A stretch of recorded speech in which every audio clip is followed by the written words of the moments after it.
Good morning, everyone. It's Tess, and today is tip 61. And I started looking at, I guess I got motivated because last night in Doc V's group, he had Kyle Wilson, who is the founder of Jim Rohn International. And if you're not familiar with Jim Rohn, he's probably one of the very first self-help motivational speakers, and I've listened to a lot of his stuff. I was introduced to him through Doc V's group, and I love his material. So it was really interesting to listen to this man and how he got involved in this process, and he has a very, very interesting story. But what it made me think about today is how do I make the best use of a Friday, and how do I make the best use of a weekend? So I started looking that up, and because we all want a balanced life, but we want to be productive. And sometimes, like even for me, I've said it before, this was a rough week. We had to get through our year-end filings.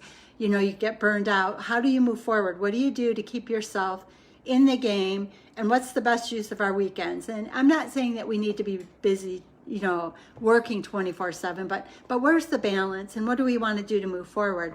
So I started looking at articles online about how to make Fridays count, how to make your weekends push you forward to the next step. So I was just kind of looking for, again, it's spring and entering a new season even at work, and we're entering a new season because of the vaccine. So I thought, how am I going to kind of shift forward? What am I going to look at? And the articles I was reading, it always kind of referred back to business, but really our life is our business. Our life is our personal business. And I want to make sure that as I continue this journey, I keep myself engaged in moving this forward. Helping my employer move forward also is a great thing, but I have to make sure that I'm true to what my life is, because when my day to graduate comes, I want to make sure that I got the most out of my time here. So it was funny that when it talked about it, it kind of talked about, I was reading an article from Fast Company called Resilience, and it was called Making Fridays Count.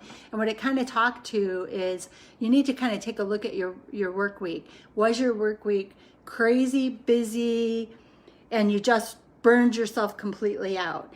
Are you going to be able to be at a high production on Friday? Probably not. That might be your day where you have to do the brain dead task, not brain dead, I don't want to say brain dead, there was a better, brainless activities that will keep you moving forward, but it doesn't totally waste a day. So I think we all have to evaluate, and is today a day you can be productive? Is today a day that you need to clean house, so to speak? So I'm going to be doing some cleaning house, trying to clean up things that might have gotten behind because of how busy we were with annual filings. But it also kind of made me think about like my going forward. You know, this is in the challenge, we're doing a recommit. The month of March is going to be a recommit. Well, this is a chance for me too to also kind of recommit what am I trying to work towards in my personal life. And it talked about, you know, sometimes we wake up Monday and we start, you know, thinking about the week. Well, if we can kind of get ahead of it, like Friday, think about what are you going to do for your weekend, think about what you're going to do in the coming week. It just kind of gives you a chance to not be surprised and to be able to move forward in a stronger way. I find, and I think everybody needs to find, mornings are stronger for me. I like being analytical. I know that if I have a huge problem to solve, the morning is my best time to do it, because as the day goes on, it's almost like my brain just totally, it gets overwhelmed. So the hardest problems are early. And I liked one of these articles, Quick Boost, Corey Fraden from 2019, he calls it Eating the Frog. And that's why I added that to my live title today. I like that. Eat the frog. Get the tough thing out of the way first. Eat the frog, make him disappear, and maybe make your rest of your day lighter. And I do tend to like to do that. I can remember earlier in my career, I had to do a lot of bank recs. And in those, so what I would do, and this was really funny because I did explain it to my boss, but how I liked to approach it is reconciling outstanding checks was a nightmare. And I had accounts that had hundreds and hundreds and hundreds of them. And it was before the computer would do the matching up. And so I would actually spend like an entire day or two just reconciling outstanding checks. not going from start to finish on the account recons, just reconciling checks, because that was kind of a mindless thing, but I would just reconcile. And then what I would do is I'd spend one day, because it would create a routine. You'd just follow the same pattern. Then on the day I'd start reconciling, I could just punch out, drop numbers in, reconcile, move on. And I could just keep getting through. And if there were any that weren't tying out quickly, I could move them off the side and keep going. Well, it's funny because one time my boss goes, man, you like pumped out a lot of them today. And I go, yep. And 3 of them were the claims accounts. And he's like, how'd you do that? So I kind of gave him my tool. But I think that's what we have to find is what is most comfortable for us? What is it? When is our strong point of the day? And what pattern of attack feels the best to us? And we're all a little bit different. So what feels good for you? And I know for me, getting something tough out of the way early in the day makes me feel productive. So it kind of even talked about like, how do you design, how do you design your best life? How do you get the most out of a day? And these are things, again, I'm going to say they come up. Hi, Nicole. Good morning, Nicole. I'm going to say a lot of things that I'm talking about, I've talked about a million times before, or I've heard a million times before. And I know people start to say, well, everything's repetitive. Well, you know what? All right, light bulb. They're repeating it because these are proven theories. And I'm wondering how many times do I have to listen to somebody repeat the same theory before I finally put it into play? And that's what I've really been working on this past year is I've been following self-help and trying to learn for years. The problem is you can't just listen to it, you have to take action. And this talked about like putting together a perfect setup of a day. And these are any book or self-help or positive thinking or starting your day right. A lot of them will say a lot of these same things. So if you start to find your pattern, it will help you keep moving forward. And a lot of them talk about go to bed earlier. Avoid hitting the snooze button. Set your intentions and set a pattern. Like I said, I have a routine every morning. I get, I'll hear the alarm at 4:30. I'll get up, I'll feed the cats. I'll come back and I'll meditate. Then I'll make the bed. Then I'll like stretch and move. Kind of plan a couple of things I want to do for the day. And meditating is critical for me. I have to meditate. I've spent a lot of time meditating, and really that's just quieting your mind, and it helps me to let go of negative thoughts or looking at the worst in everything, because I tended to always see the things that I thought were failing instead of the positive. And it's a waste of time to spend your energy in an area where you think you're failing. You just need to keep moving forward. That's it. Just move forward. So focusing energy, feeling bad, it just hurts your heart, your soul, and your self-worth.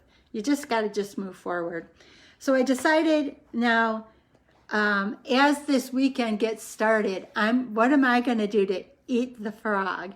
And I guess maybe this is kind of an easy eat the frog because I love to read. But when Kyle Wilson was talking yesterday in Doc V's group about how he took Jim Rome to the next level, and he was a millionaire. He's been gone for probably 10 years or more, but he was very, very well known, very, very well sought after, and his materials are still used to this day. And I thought, while he was talking yesterday, he was mentioning books that he had read and books that had meant something to him. And when he said it, I'm like, man, I've got that one book, and this is it. It's The Richest Man in Babylon. And I'm like, I've got that book. It's not a very big book. I love to read. Why haven't I read it? So my eating the frog this weekend is probably kind of an easy eat the frog, but it kind of gave me direction last night when he was saying that this book was meaningful to him. So I'm going to take the time this weekend and I'm going to read this book because I bought this book because a couple of other speakers talked about it. And this is an old book. I mean, this book originally was written in like 1926, and I like to do that sometimes. What was meaningful in 1926 that still carries through today? Yeah, this book, this is George S. Clason, Clason, The Richest Man in Babylon. But here's what it talks about. First published in 1926 as a separate pamphlets, reprint edition by Jaffe Publications. But I found it interesting because I like to see, you know, what was then and what is now. So this is a short book. I love to read, so why haven't I read it? It's less than 90 pages, and I'm like, I could pump that out in the weekend easy. So this is my frog, and I picked an easy frog. But I just wanted to say, think of something good to make yourself feel good and productive. Good morning, Ying. So make this weekend feel good for you. Maybe set a routine, whether it's going to bed earlier, getting up earlier. And I do find setting a pattern of what I do every morning, which includes these lives before I start my workday, finding a pattern and getting started. We had a book, and I don't have it in front of me. I'll show you another day. It was called Making Your Bed, which is by one of the military men. And he said, just starting your day with a routine starts your day with a success. And oh, here's the book right here. I happen to have it. Make Your Bed by Admiral William McRaven. But he says, just starting your day with a ritual, a pattern, making your bed, walking, drinking water, whatever ritual you set up, getting up at the same time every day, it just starts your day with a success. And we all like to feel successful. So I hope you find this helpful. Remember, if there's a tough task and you're on it and stronger in the morning, eat that frog and get it out of the way. And I know I've picked kind of an easy frog for myself this weekend, but I love to read. This book has been on my to-do list for a long time.